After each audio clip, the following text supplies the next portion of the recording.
Hey guys, in this video, we're going to take a look at how you can test for sensors, accelerometer, pressure, light, gyroscope, and magnetic sensor on the Samsung Galaxy S22 series. First, tap on the home button to go back to the home screen. And from the home screen, swipe down at the top and tap on the settings icon. In settings, swipe up to go down and tap on battery and device care.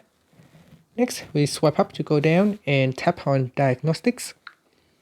In here, you want to go down and tap on sensor.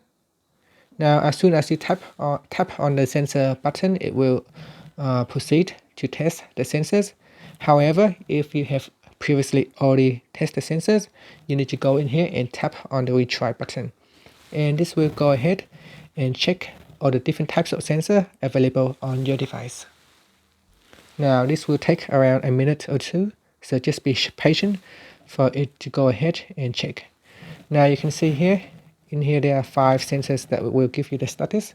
At the moment everything is normal, so it will test for the accelerometer, it will test for pressure sensor, gyroscope, light sensor, and magnetic sensor.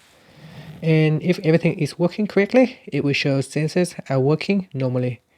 And that's it. That is how you can check for the different sensors on your device. Finally, you can tap on the home button to go back to the home screen. Thank you for watching this video. Please subscribe to my channel for more videos.